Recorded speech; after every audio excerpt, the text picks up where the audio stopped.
आंदोलन में केवल छात्रों की उपस्थिति रहेगी, बाकी वो जब कहेंगे हमारा उपस्थिति रहेगा। झारखंड में जो आंदोलन हो रहा है इसमें विशेषकर छात्र समूह का ही आग्रह है कि भाई कोई पॉलिटिकल पार्टी के लोग इन्वॉल्व ना हो। कुछ लोग हैं यूपी बिहार के हैं जो कोचिंग वगैरह चला रहे हैं, तो झारखंड का युवा जाके लीड करे तो पसंद नहीं आता। ये सदियों पुराना इतिहास रहा है। देवेंद्र जी का वो एक्चुअली छात्रों का विरोध नहीं था। हमारा यहाँ आना उचित नहीं लग रहा है तो हम लोग नहीं आएंगे, लेकिन आपके आंदोलन को हम लोग का समर्थन है।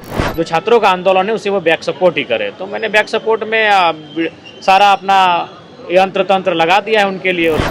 देखिए, आप सबसे पहली बात है कि छात्रों का स्वयं आग्रह है कि कोई पॉलिटिकल पार्टी के एमपी एमएलए अगर ना आए तो ठीक है। उन्होंने मुझे अनुरोध किया, बल्कि हजारीबाग से जो बच्चे गए उनको मैंने कुछ सहयोग भी किया। गाड़ी में जब जाने लगे तो उनका खुद आग्रह है कि हम लोग एक आंदोलन में कोई भी पॉलिटिकल पार्टी के लोग आने से शायद माने सरकार कुछ और तरह का व्यवहार करे, इसलिए उन्होंने आग्रह किया है कि जो छात्रों का आंदोलन है उसे वो बैक सपोर्ट ही करे। तो मैंने बैक सपोर्ट में सारा अपना यंत्र तंत्र लगा दिया है उनके लिए। उसके बाद भी हम लोग अपने पार्टी के बैनर तले 4 तारीख को झारखंड के 24 जिलों में एक दिन का महाधरना प्रदर्शन करेंगे और उसके बाद शाम को उपायुक्त जिले के उपायुक्त को ज्ञापन देंगे और फिर हम लोग विधानसभा स्तरीय कार्यक्रम अपने पार्टी के बैनर तले करेंगे। लेकिन अभी ये जो कार्यक्रम हो रहा है ये छात्रों को हो रहा है और उनका स्वयं आग्रह है।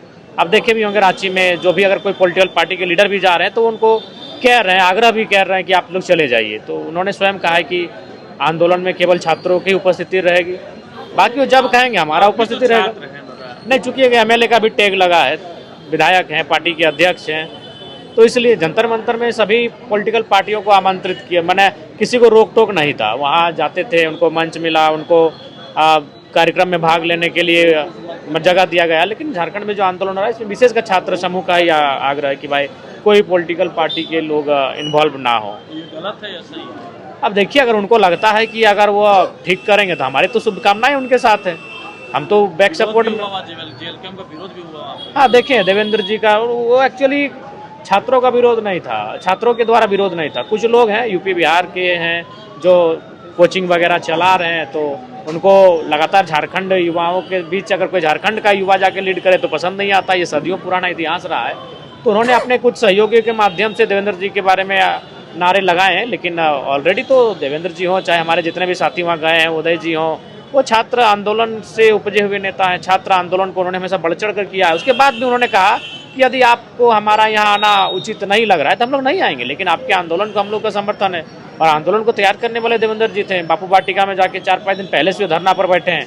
आज जब राज्य भर के छात्र वहाँ जमा हो गए तो कुछ लोगों को लगा कि इसका माइलेज लिया जाए, इसलिए आज देवेंद्र जी के को लेकर वो मैंने बयान करवा रहे हैं उनसे। लेकिन ये तो पूरी राज्य की जनता और युवा जानते हैं कि इस आंदोलन को जब से ये मैंने हम लोग को सूचना मिली, राजभवन में जाके मिले, मुख्यमंत्री से मिले, बापू वाटिका में देवेंद्र जी के नेतृत्व में आंदोलन का आरंभ हुआ, फिर छात्रों का आह्वान किया कि हमने भी पूरे राज्य में हमारे जितने संगठन के साथी हैं, जो हमारे समर्थक हैं, शुभचिंतक हैं, जो हमारे छात्र हैं, हमारे पार्टी की विचारधारा को मानने वाले, उनसे मैंने आह्वान किया कि अब रांची जाएं। अभी धनबाद में ईडी का रेड हुआ है, कुछ अपडेट मिला कि नहीं आपको? नहीं, सुने हम भी कि 600 करोड़ के आसपास का 100 करोड़ तो नगद ही मिल गया, ऐसा सूचना मिली है। लेकिन धनबाद में तो बहुत सारा चीज़ मिलेगा, बहुत कुछ मिलेगा। हमें लगता है कि झारखंड के कई जिलों का जो माने जिला का बजट होगा, 1 वर्ष का वित्तीय बजट, उतना हमको लगता है कि धनबाद में खाली केवल कोयला से काला धन छुपा हुआ है। और मैं उनसे भी कहूँगा जो कोयला के व्यापारी हैं, देखिए, धन का 3 ही गति होता है, या तो उपयोग करिए, या तो दान करिए, या तो नष्ट हो जाएगा। कोई चौथा गति नहीं होता है धन का, और चौथा चरित्र नहीं होता, तीसरा 3 ही चरित्र होता है। या तो जितना धन आपने कमाया है उसको यूज करिए, भोजन के रूप में यूज करिए, वस्त्र के रूप में यूज करिए, घर मकान के रूप में यूज करिए, गाड़ी घोड़ा लेकर यूज करिए, जमीन खरीदिए, बिजनेस करिए, कुछो करिए, लेकिन उस धन का यूज करिए। और नहीं तो दान कर दीजिए, जरूरतमंद लोगों को दान कर दीजिए। और नहीं तो एक दिन नष्ट हो जाएगा। नष्ट हो गया, ईडी ने छापा मारकर नष्ट कर लिया, आपका नहीं रहा, यानी आपके हाथ से नष्ट हो गया। और वो ईडी फिर सरकार को जमा देगी और फिर कोई करप्टेड आदमी उसको अपने जेब में डाल लेगा। इससे अच्छा अगर आप यूज नहीं कर पा रहे तो दान कर दीजिए, और नहीं होता तो हमको इंटरनली भेजवा दीजिए। अभी झारखंड में अगर कोई किसी जनता दरबार में ऑन द स्पॉट मदद किया जाता है चेक काट के, तो जरा महत्व का है। तो हमको अगर कर दीजिएगा तो आपका जो है उसको सही जगह लगवा देंगे। तो इतना पैसा कहाँ से लाते हैं? हम कहाँ से लाते हैं? हम तो चेक देते हैं। आप जाइए, हम आपको स्टेटमेंट देंगे बैंक का, हम चेक काट के दे रहे हैं। हम चेक काट के दे रहे हैं भैया, अपना वाइट पैसा दे रहे हैं। जो मेरी सैलरी है 2,13,000, उसको हम दे रहे हैं।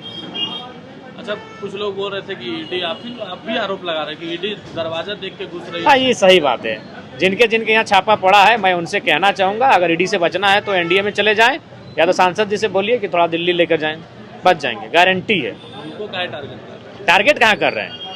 धनबाद में पड़ा तो धनबाद के जो सांसद हैं उनसे कहेंगे ना भाई कि वो उनको लेकर दिल्ली चले जाएं एनडीए दरबार में। उनको टारगेट कहाँ कर रहे हैं हम? वहाँ भी पढ़ना चाहिए क्या?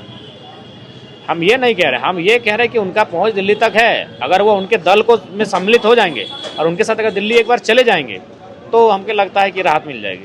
मतलब ईडी को चिताही का रास्ता नहीं मालूम है क्या? देखिए, मालूम सबको है, सबका रास्ता मालूम है, लेकिन जिनकी केंद्र में सरकार है वो अपने राजनेताओं को बचाएंगे ही, चाहे वो धनबाद हो, गिरिडीह हो, हजारीबाग हो, रांची हो या जमशेदपुर हो या गोड्डा हो, अपने दल के नेताओं को तो बचाएंगे ही। और एनडीए का परंपरा भी यही रहा है, उनका आचरण और चरित्र भी, राजनीतिक चरित्र भी यही रहा है। चाहे वो हेमंत बिस्वा जी रहे, चाहे बंगाल के शुभेंदु अधिकारी जी रहे, इनसे बड़े करप्टेड कोई थे क्या? लेकिन उनके पास चले गए, उनके पास एक शानदार मशीन है जिनमें घुसे और नहा धो के फ्रेश होकर बाहर आ गए। चंदनकारी के जो पूर्व विधायक है वो कह रहे थे कि डुमरी में गाड़ी उड़ी रोके, उसके बाद क्या क्या सेटिंग वूटिंग की, आप लोग के पास भी ईडी जाना चाहिए? नहीं, उसके बाद चला गया, गाड़ी का रूट ही बदल गया, गांडे होकर रूट बदल गया, आपका बिशुनगढ़ होके हजारीबाग घुस गया, गाड़ी का रूट बदल गया, आधी से ज्यादा गाड़ियों का ही रूट बदल गया, तो रूट बदल रूट बदल गया।